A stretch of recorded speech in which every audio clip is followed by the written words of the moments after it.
coronavirus. Lo cierto es que no tenemos vacuna, se hicieron gestiones, pero al final nada concreto hasta el día de hoy. Si miramos solo a nuestros vecinos como Colombia, Chile y Bolivia, ¿no? Es una posibilidad, una de tantas, que nadie quiera mojarse y enfrentar a la burocracia, porque les puede pasar lo que le pasa hoy al exministro de Salud, Víctor Zamora. La Subcomisión de Acusaciones Constitucionales ha aprobado un informe de calificación de la denuncia contra el señor Víctor Zamora. Esta denuncia ha sido presentada por el congresista Omar Chejade, que pretende llegar al antejuicio político y a un juicio político luego. Los descargos del señor Víctor Zamora, a continuación lo tenemos en vivo y en directo. Señor Zamora, bienvenido al programa. Muy buenas noches. ¿Qué tal, Jaime? Muchísimas gracias. Feliz año para ti. Se le imputa la propagación de enfermedad peligrosa o contagiosa, se refieren al COVID, abuso de autoridad, omisión, rehusamiento, dice, o demora en actos funcionales, negociación incompatible o aprovechamiento indebido de cargo, y hasta los indican de falsificar documentos. ¿Cómo se defiende usted ante tamaña acusación? Bueno, en primer lugar, yo me he informado de esa acusación el día de ayer al ver la sesión de la comisión, ya que no he sido convocado, no he sido invitado a dar mi descargo, mi versión de los hechos. Ni siquiera sabía que existía esta acusación en el curso en el Pleno. ¿Nunca le notificaron? No he sido notificado. Yo me he informado el día de ayer al ver las noticias. Y presuroso vi la sesión y ahí me he enterado de algunos detalles. He pedido los documentos para poder informarme mejor de qué es toda esa retahíla de acusaciones. Sin embargo, quiero ser directo en el sentido de que yo, como exfuncionario, tengo una obligación de rendir cuentas a los órganos del Estado que así me lo requieran. La Contraloría, la Fiscalía, la Defensoría, por supuesto el Congreso de la República, y a la ciudadanía a través de los medios de comunicación, a los cuales yo nunca me he negado a brindar información alguna.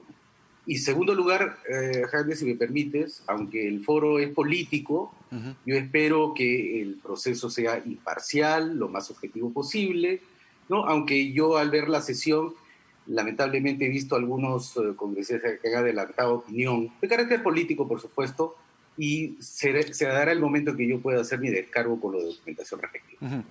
Pero hablaba de los señalamientos, o en todo caso de las acusaciones, ¿no? Que usted es responsable de, primero, la propagación de una enfermedad peligrosa o contagiosa. Es decir, que usted, a través de su gestión, de lo que hizo o lo que no hizo a tenor de esta denuncia, es el máximo y principal responsable, es lo que se entiende, de haber permitido la propagación del coronavirus.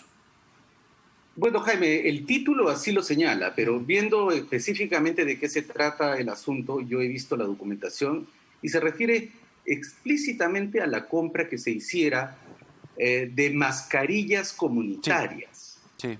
Recordarás que por los meses de marzo, abril, ¿no? Cuando estábamos totalmente en una cuarentena muy severa, una de las cosas a las cuales nuestro pueblo no tenía acceso era mascarillas.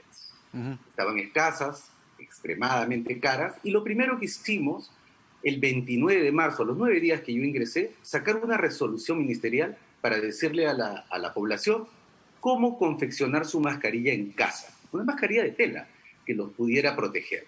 Incluso publicamos las dimensiones que debía tener. Posteriormente, consideramos en el Consejo de Ministros que era necesario no solamente publicar cómo se confecciona, sino regalarlas, porque no había en el mercado. Y mandamos a confeccionar con esas especificaciones técnicas 10 millones de mascarillas para que sean repartidas en las poblaciones más pobres. Y efectivamente, han sido distribuidas en 600 distritos del país, ha llegado a 6 millones de personas. Estas mascarillas que son de tela y que en su momento no se tenían especificaciones claras. Entonces, ¿el problema está en las especificaciones o el problema está en que la tela no era lo suficientemente dispuesta o provista de escudo o barrera al COVID. Esa es justamente la aseveración que hace ese documento. Se dice que al hacer nuestra especificación técnica recomendamos, entre otros materiales que sean hechos de algodón, los que acusan aseveran de que el algodón sería un transmisor más eficaz del virus entre la población. Eso ya la ciencia lo ha descartado completamente, ¿no? Hoy la Organización Mundial de la Salud señala que la mascarilla comunitaria puede ser de tela, no la de los trabajadores de salud. Ojo, estas mascarillas no eran para trabajadores médicos, enfermeras, técnicos sanitarios. No, se entiende que los trabajadores de la salud sí tenían mascarillas. ¿Perdón? Se entiende que los trabajadores de la salud sí tenían mascarillas. Bueno, los trabajadores de la salud, las especificaciones técnicas para los trabajadores de salud son otras. Son mascarillas muchísimo más protectoras debido a la tremenda exposición que tienen al virus en los ambientes hospitalarios. Teníamos otros problemas ahí. ¿Tenían en ese momento las suficientes mascarillas? No, tú recordarás que no teníamos la cantidad suficiente para distribuir permanentemente. Nosotros compramos cada vez más y fuimos distribuyendo a todo el país, pero en los meses de marzo y abril no teníamos lo suficiente. Y como no teníamos mascarillas comunitarias. Esta acusación se refiere a las mascarillas de tela para nuestra población. Claro.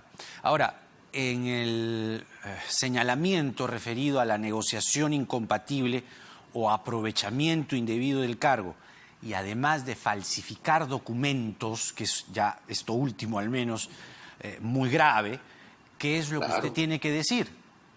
Bueno, todas las acusaciones en ese documento son graves, pero se basan en una declaración de parte de un empresario que no se sintió cómodo con las especificaciones técnicas y ha argumentado que estas especificaciones técnicas habrían sido hechas para favorecer a otros postores.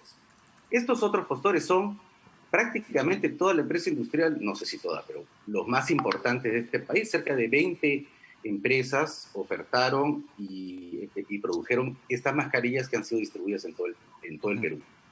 Lo segundo, Jaime, es sobre esa acusación de falsificación que yo niego tajantemente. En primer lugar, porque yo no hago los documentos, yo no los elaboro. Bueno, pero los firman, las oficinas respectivas. Lo elaboran las oficinas correspondientes y para eso cada uno tiene su responsabilidad.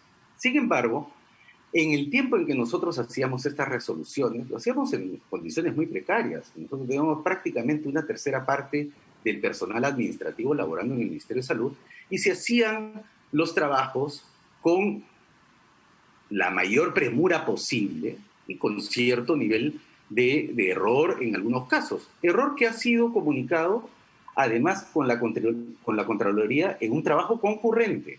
No es un trabajo posterior, es un trabajo concurrente que hemos hecho para tratar de minimizar el error, evitar este tipo de acusaciones que lamentablemente se dan de manera tan arbitraria. En mi caso, lo puedo decir categóricamente. Ahora, entre esta denuncia y lo que estamos viviendo hoy por hoy, hay una relación directa e indirecta a la vez. Y para ir a la situación que enfrentamos hoy, el rebrote, segunda ola, como lo ha dicho la ministra Massetti el día de hoy, y en pocas palabras y con una explicación sencilla de entender, señor Zamora, ¿por qué no tenemos vacunas al día de hoy y otros países vecinos sí? Bueno, mire, yo, al igual que ustedes, he tratado de entender qué ha pasado en los últimos meses que nos llevó al fracaso de la firma de los contratos que estaban encaminados por 3 rutas. La ruta de la relación bilateral país a país con Rusia y con China, la ruta COVAX Facility, que es así, se ha hecho y se ha honrado con los pagos que ha hecho el Perú, y esperamos que COVAX Facility nos pueda entregar vacunas para el segundo semestre del próximo año, y la tercera fase, la tercera ruta, que es con las compañías. Y nuevamente allí, Jaime, como un ejemplo, nosotros no tenemos una legislación tan avanzada como la tienen otros países para poder hacer compras adelantadas, compras de riesgo, de altísimo riesgo, como es entregar dinero para un producto que en esas épocas no existía. Bueno, ¿qué pasó al final? Creo el ciudadano que común y corriente, perdone que lo interrumpa, el ciudadano común y corriente debe decir, oiga, pero Bolivia tiene, Colombia tiene, Chile tiene, hemos visto aviones aterrizar en sus aeropuertos, México, Distrito Federal, San José de Costa Rica, ¿y por qué nosotros no? Es decir, nuestra legislación es la peor de América Latina, es lo que nos está diciendo respecto a adelantar pagos de compra de vacunas.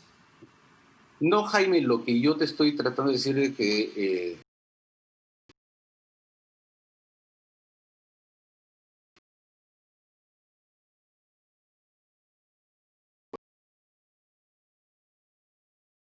en contra nuestra. La primera es la legislación. No se podía hacer pago adelantado. Pero se trató de resolver y creo que la ministra y otros funcionarios han dicho, se sacó el decreto de urgencia, se habilitó los fondos, se presentó un proyecto de ley al Congreso. Yo creo que ese proyecto de ley pudo haber sido acelerado. Bueno, lo segundo fue cerca de 4 semanas hemos tenido una crisis política de marca mayor. Hemos tenido tres presidentes, 3 ministros de Economía, 3 ministros de Relaciones Exteriores, 3 ministros de Salud. Y el tercero, no hay que olvidar, Jaime, las condiciones que Pfizer pone en su contrato. Pfizer. Eso no explica las otras compañías con las cuales no sabemos por qué no se ha logrado un acuerdo que hoy día nos permita tener o AstraZeneca o la vacuna Moderna o la vacuna china o la vacuna rusa. Pero justamente usted nos recuerda que, en efecto, estuvo en el cargo hasta el 25 de julio, pero hasta ese momento entiendo que todos los países en el mundo se estaban moviendo para la vacuna.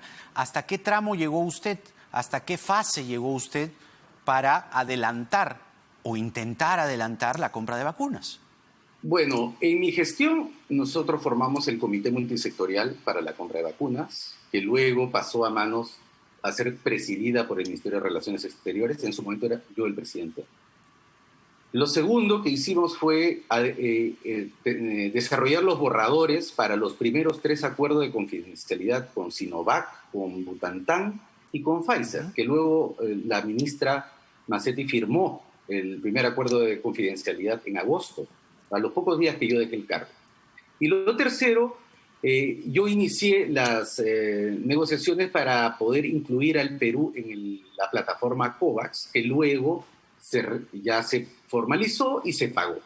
Entonces, en mi caso, durante el mes de julio, hasta donde yo estuve, se podría decir que abrí las 3 rutas que luego han servido para continuar y ampliar las negociaciones con varias otras agencias. ¿No se acercó a Pfizer usted? Además, se inició durante mi gestión también los primeros acuerdos para que se hicieran las investigaciones de vacunas en el Perú. Sinopharm, Oxford AstraZeneca y otras. No, claro, pero con Pfizer usted no tuvo ningún acercamiento. No, claro que para poder desarrollar el primer acuerdo de confidencialidad nos hemos tenido que sentar, discutir los acuerdos, revisar los documentos, solo que yo no lo firmé. Yo dejo el cargo a mediados de julio y el acuerdo es firmado la primera semana de agosto. Uh-huh. El señor Vizcarra, por ejemplo, responsabiliza al Congreso por no tener vacunas. ¿Eso para usted es una verdad a rajatabla o una verdad a medias? Es parte de la verdad. ¿Por qué? Porque el 25 de septiembre el presidente anunció que estaba ingresando un proyecto de ley para poder tener facilidades en el registro sanitario del producto. Este proyecto de ley fue aprobado 70 días después en el Congreso, el 11 de diciembre, publicado el 18 de diciembre, y es uno de los requisitos para poder tener la vacuna. No tiene que ver con el contrato, pero es parte de los requisitos. No, claro, porque yo siempre recuerdo este cuadro, porque fue, digamos, de lo más esperanzador. Todos lo recordamos, este cuadrito de verde y azul. Creo que usted ya no estaba en el ministerio, si mal no lo recuerdo, pero usted sabe bien que en el Estado las cosas se hacen pues de una manera, primero a mediano, largo plazo, se hace un trabajo, digamos, de posta, ¿no? Y la verdad es que resultaba esperanzador porque según este cuadro 6.600.000 personas o 6.600.000 peruanos iban a tener ya la vacuna en diciembre. Entonces, ¿qué pasó? No lo señalo, Jaime, no los indico a usted directamente, sino ¿qué pasó? Digamos, ¿cuál es la explicación que usted puede esbozar? Jaime, claro, no se puede señalar en mí ninguna parte de esa gestión porque no he estado. Sin embargo, sí estoy atento a la política pública en salud. Y hasta la última semana de noviembre se hacían anuncios en el sentido de que se iban a vacunar 24 millones de peruanos con la vacuna antes de las elecciones. Después nos dijeron 1 millón, ¿no?, de peruanos con la vacuna Pfizer, y después se nos reveló que el contrato no había sido firmado. Hoy día no tenemos vacuna y esa es la razón por la cual yo particularmente he señalado en que se tienen que fortalecer las negociaciones con otros países, China y directa con China y con Rusia. Forzar al mecanismo COVAX, no dejarlo que el Perú se repliegue en sus calendarios. Y tercero, volver a la mesa de negociación con las empresas privadas para resolver los temas que no hayan podido ser resueltos en el momento que era necesario. Lo más importante es tener la vacuna. Y eso no debe cejar ningún esfuerzo para el Perú. No es un problema de dinero, ya tenemos todas las leyes que nos permiten comprarla, es un tema ya de negociación. Claro, ahora, ¿cuánto trato tuvo usted con el así llamado Comando Vacuna? Eso fue, digamos, se anunció este grupo de empresarios privados hacia abril, mayo, junio, si mal no lo recuerdo. Es decir, ¿ha tenido Correcto. usted que tener alguna clase de acercamiento con ellos? Sí, por supuesto. Yo tuve una reunión formal. Por Zoom, ¿no? Por Zoom, efectivamente. Yo estuve acompañado, no estuve solo, estuve acompañado por la viceministra de Salud, estuve acompañado por el doctor Carlos Castillo Solórzano, que es nuestro experto en vacunas en el Ministerio de Salud. Se inició la reunión y discutimos temas generales, digamos, ¿no?, de cómo iba a ser la relación con el Comando Vacuna, que no es un comando formal, era un comando, digamos, de gente voluntaria que quería participar. ¿Perdón? ¿Por qué no se formalizó ese comando que tenía toda la intención de ser un brazo ejecutivo desde el sector privado para conseguir justamente más rápido cerrar algunos acuerdos? De hecho, Jaime, el primer borrador del comité multisectorial que te hice mención incorporaba a un miembro del Comando Vacuna. Pero como esta Comando Vacuna no tenía jurídicamente no existía, lo que se incorporó en el comando multisectorial, en este grupo multisectorial, fue a la Universidad Cayetano Heredia y a la Universidad de San Marcos, que son instituciones propiamente representadas en el Perú. El Comando Vacuna era un grupo que se había autodenominado como tal, no tenía personería jurídica y no correspondía ponerlo en una resolución de estas características. Pero posteriormente, yo tengo entendido de que ellos han participado activamente asesorando al Ministerio de Relaciones Exteriores y uno de sus miembros se convirtió en viceministro de Salud, que es el doctor Suárez. Por lo tanto, la participación del Comando Vacuna en el proceso de toma de decisiones es directa. Pero ellos dicen que nunca les escucharon, como dicen, nunca les pararon bola. Porque de hecho hoy la ministra Macetti, consultada en el Congreso sobre este Comando Vacuna, dice que no existe ningún documento a nivel público o privado sobre su constitución, que es algo que usted acaba de decir. Tuvieron una reunión por Zoom con usted, pero no hubo nada formal. Entonces, dando a entender que ahora, por ejemplo, hay un grupo mucho más formalizado, valga la redundancia, que lo dirige el señor Carlos Neuhaus. Claro. ¿No cree usted que se debió dar pasos mucho más certeros y firmes con este comando para que pudiese ser un brazo ejecutivo desde el sector privado para agilizar acuerdos de la vacuna? Te vuelvo a repetir, yo coincido contigo. Tanto es así que el señor Neuhaus era parte también de un grupo de asesores para los hospitales, la ampliación de toda nuestra infraestructura hospitalaria que se hizo durante emergencia.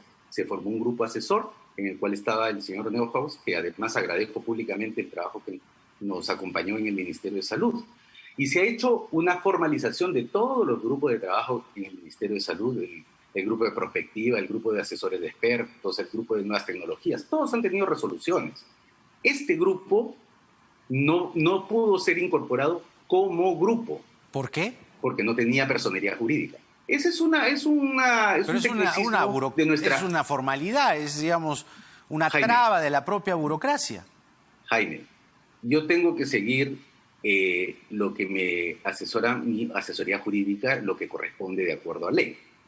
Pero, luego de pasado un mes aproximadamente, uno de los miembros del comando, al autodenominado Comando Vacuna, es ahora viceministro de Salud Pública del Perú. Por lo tanto... El doctor Luis Suárez. Claro, es el doctor Luis Suárez, ex miembro del Comando Vacuna, y por lo tanto yo tengo entendido que siendo ex miembro de este grupo tendrá una relación muy fluida con ellos, ¿no? Pero justamente, vamos, para cerrar este tema del Comando Vacuna, porque a fin de año, en diciembre, varios de sus integrantes pasaron por varios programas, incluido este, y lo que decían es, teníamos abundante información y nadie nos escuchó, y todos hacían mención a la famosa reunión por Zoom con usted, o dirigida por usted como ministro del sector. Entonces, ¿no cree que se debieron dar, insisto, pasos más certeros? Ahora, usted me habla evidentemente que hay una legislación, que hay una traba burocrática, que asesoría jurídica le decía tal o cual cosa. Entonces, estamos amarrados de pies y manos. Jaime, en primer lugar, hacen referencia a una reunión de junio. Ha pasado mucha agua bajo el puente y los señores del Comando Vacuna no han dicho absolutamente nada. Muy por el contrario, han señalado en varias oportunidades que hay avances sostenidos para tener la vacuna con Pfizer. Es posterior a que ese contrato se cae que buscan decir, no, yo no tengo responsabilidad, y quizás no la tengan. Pero ellos, no es la relación con el Comando Vacuna lo que nos tiene ahora sin vacuna. Lo que nos tiene ahora sin vacuna es que no se firmó el contrato. Teniendo el dinero, teniendo la resolución, el decreto de urgencia, teniendo el el proyecto de ley aprobados, nos hemos quedado sin contrato y eso hay que resolverlo rápidamente. Y lo peor, no es a través del Comando Vacuna, no es a través del doctor Víctor Zamora, es a través de los canales del Estado que tenemos que recuperar el tiempo perdido. Pero, digamos, en esos canales del Estado hay personas a cargo. Es cierto que cuando se anuncia en Palacio de Gobierno...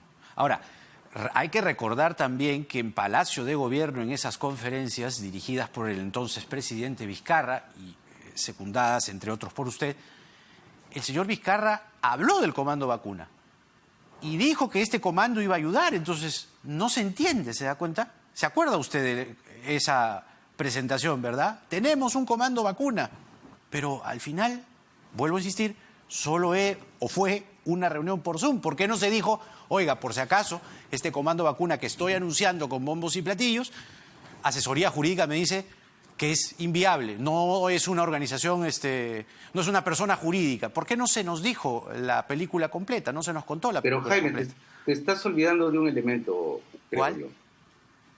Yo formo el comité multisectorial, Sí. Pero es posterior, a las 2 semanas que yo dejo el cargo, que el comité sectorial lo deja de presidir el ministro de Salud y pasa a ser presidido por el ministro de Relaciones Exteriores.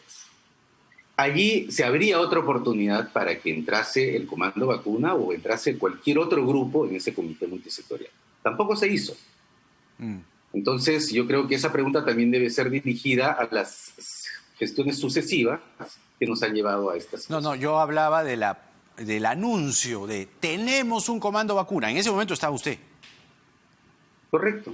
Entonces, ¿pero por qué cuando se dice tenemos un Comando Vacuna no se dijo también, pero no lo vamos a poder inscribir, no vamos a poder tenerlo en la nómina del Estado porque asesoría jurídica me dice que no es una persona jurídica?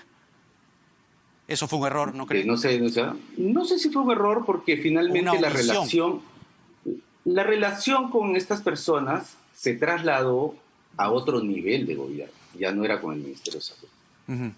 Ahora, esta película ya la vimos, la película que estamos viendo ahora, enero, ya la vimos en abril, mayo, junio. Pareciera que estamos reproduciendo la misma película, pero sin ninguna clase de estrategia. Ciencia y tecnología, por ejemplo, que es un tema que vamos a hablar más adelante. Estrategia inteligente. Estamos volviendo a hacer lo mismo. ¿No cree?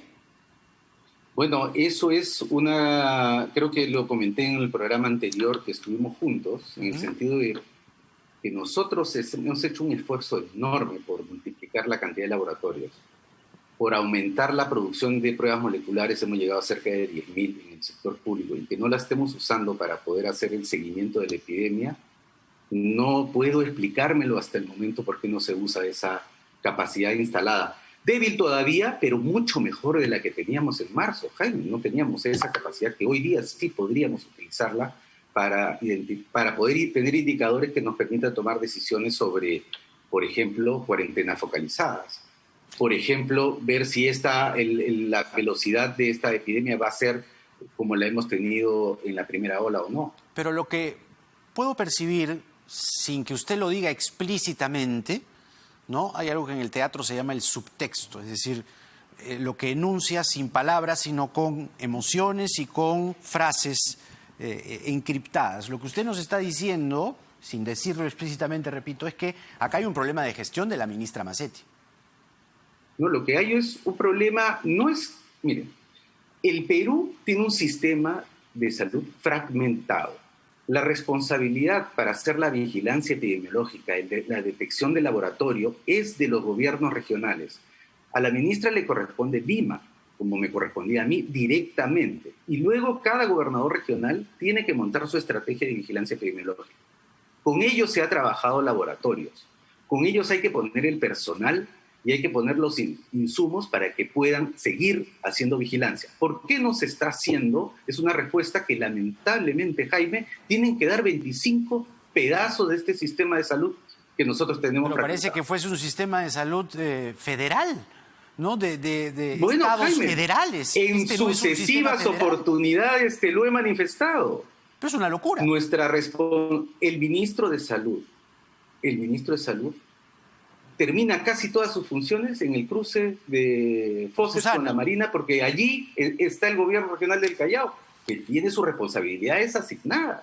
La película también en su gestión tuvo desencuentros con el Colegio Médico, por ejemplo. Usted se disculpó al aire, recuerdo, en la radio con nosotros durante la cuarentena, sí, en el Colegio Médico. Pero hoy, por ejemplo, la Federación Médica y la ministra Mazzetti no se logran entender. La Federación Médica se va al paro en unos días. ¿Por qué volvemos a pasar por lo mismo? Bueno, Jaime, no se va a solucionar con el cambio de personas. La salud nos debe unir. Nos debemos poner énfasis en este momento. No es ni es hoy ni es mañana momentos de hacer paralizaciones. Sí es momento para poder cumplir con las deudas laborales que tenemos, pero al mismo tiempo fortalecer la vigilancia. Eso es lo que nosotros debemos hacer ahora. Ahora, finalmente, ¿para usted es más que seguro que la nueva variante del coronavirus ya está en el Perú? Bueno, dadas las características de la apertura económica que nosotros hemos tenido, hay altas probabilidades que ya lo tengamos circulando, toda vez que ya está en los países vecinos, toda vez que está en países de los cuales hemos abierto nuestras fronteras y han llegado durante las últimas 4 semanas sin ninguna restricción, que ahora sí las tenemos, y estamos enfrentando un incremento de casos que lamentablemente encuentra todavía un sistema de salud precario, fragmentado, muy debilitado en sus recursos humanos y ciertamente con muy pocas cartas para poder defendernos, incluido la vacuna. El exministro de Salud, Víctor Zamora, haciendo primero sus descargos sobre la denuncia que ha aprobado a la Subcomisión de Acusaciones Constitucionales. Vamos a, seguro, señor Zamora, poder comentar aún más sobre todo este proceso que debe terminar, según lo anticipó el congresista Chejade, en un juicio político. Vamos a ver qué ocurre en el devenir de los acontecimientos. Que tenga usted muy buenas noches. Gracias por esta entrevista. Muchísimas gracias, Jaime. Hasta otra. Hasta luego.